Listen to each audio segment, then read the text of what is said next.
سوال: نہاتے وقت پیشاب آ جانا کیا عام بات ہے؟ جواب: جی ہاں، بہت سے لوگوں کے ساتھ ایسا ہو سکتا ہے، خاص طور پر جب پانی جسم پر پڑتا ہے۔ سوال: کیا نہاتے وقت پیشاب آنا بیماری کی علامت ہے؟ جواب: ضروری نہیں، البتہ اگر بار بار بے اختیار پیشاب آئے تو ڈاکٹر سے رجوع کرنا چاہیے۔ سوال: کیا غسل کے دوران پیشاب کرنے سے غسل ٹوٹ جاتا ہے؟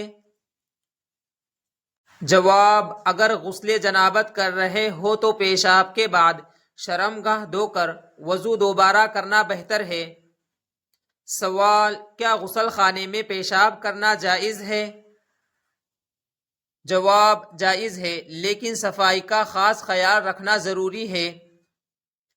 سوال: کیا پیشاب کے بعد پورا غسل دوبارہ کرنا ہوگا؟ جواب: نہیں، صرف نجاست دھو کر وضو کر لینا کافی ہے۔ سوال: کیا پانی لگنے سے پیشاب کی حاجت بڑھ سکتی ہے؟ جواب: جی ہاں، بعض لوگوں میں ایسا ہوتا ہے۔ سوال: کیا نہاتے وقت پیشاب روکنا ضروری ہے؟ جواب: اگر تکلیف نہ ہو تو روک سکتے ہیں، ورنہ ضرورت پوری کر لینا بہتر ہے۔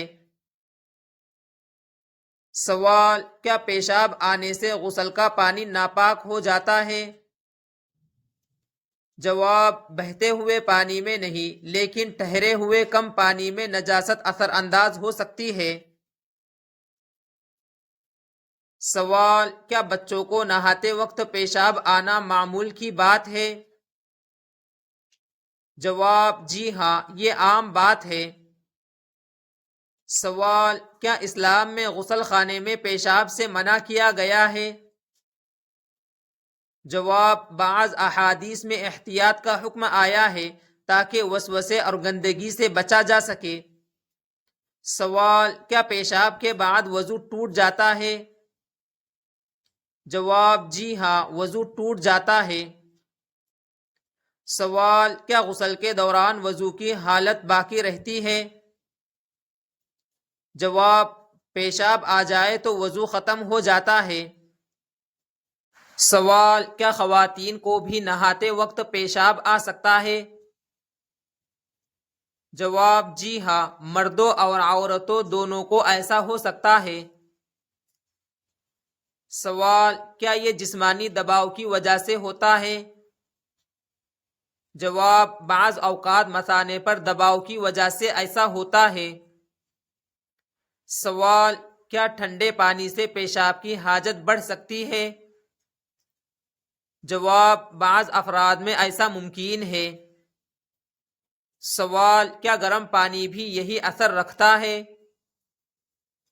جواب: بعض لوگوں میں گرم پانی سے بھی مثانہ متحرک ہو سکتا ہے۔ سوال: کیا نہاتے وقت پیشاب روکنا نقصان دہ ہے؟ جواب: زیادہ دیر تک روکنا نقصان دہ ہو سکتا ہے۔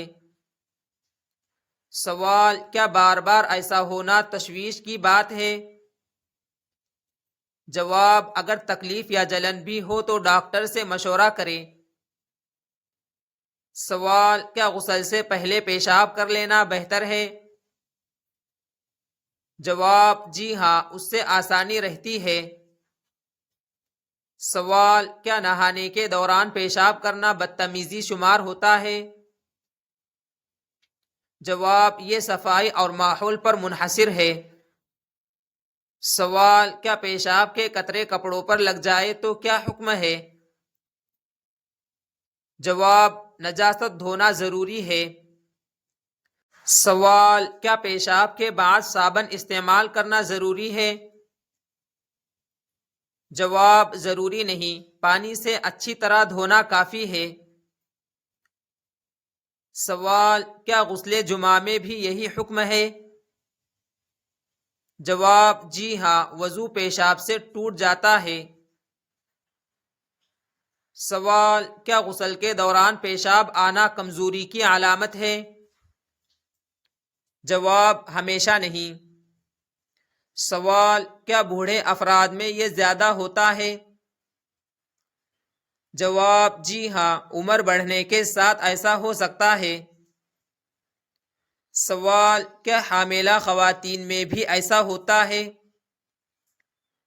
جواب: جی ہاں، حمل کے دوران مثانے پر دباؤ بڑھ جاتا ہے۔ سوال: کیا نہانے سے پہلے بیت الخلاء جانا مفید ہے؟ جواب: جی ہاں، یہ اچھی عادت ہے۔ سوال: کیا پیشاب کی حاجت کے باوجود غسل کرنا درست ہے؟ جواب: درست ہے، مگر پہلے حاجت پوری کر لینا بہتر ہے۔ سوال: کیا وضو کے بعد نہاتے وقت پیشاب آ جائے تو نماز پڑھ سکتے ہیں؟ جواب: نہیں، نیا وضو کرنا ہوگا۔ سوال: کیا پیشاب کے بعد صرف شرمگاہ دھونا کافی ہے؟ جواب: وضو کے لیے شرمگاہ دھو کر نیا وضو کرنا ہوگا۔ سوال: کیا غسل خانے کی صفائی ضروری ہے؟ جواب: جی ہاں، اسلام صفائی پر بہت زور دیتا ہے۔ سوال: کیا پیشاب روکنے سے مثانے کو نقصان ہو سکتا ہے؟ جواب: مسلسل روکنا نقصان دہ ہو سکتا ہے۔ سوال: کیا نہاتے وقت پیشاب آنا گناہ ہے؟ جواب: نہیں، یہ فطری عمل ہے۔ سوال: کیا غسل کے دوران پیشاب آ جائے تو غسل مکمل کیا جا سکتا ہے؟ جواب: جی ہاں، نجاست دھو کر غسل مکمل کیا جا سکتا ہے۔ سوال: کیا شریعت صفائی کی تعلیم دیتی ہے؟ جواب: جی ہاں، طہارت اسلام کا اہم حصہ ہے۔ سوال: اس موضوع پر بنیادی اسلامی رہنمائی کیا ہے؟ جواب: صفائی، نجاست سے بچاؤ اور وضو کے احکام کا خیال رکھنا ضروری ہے۔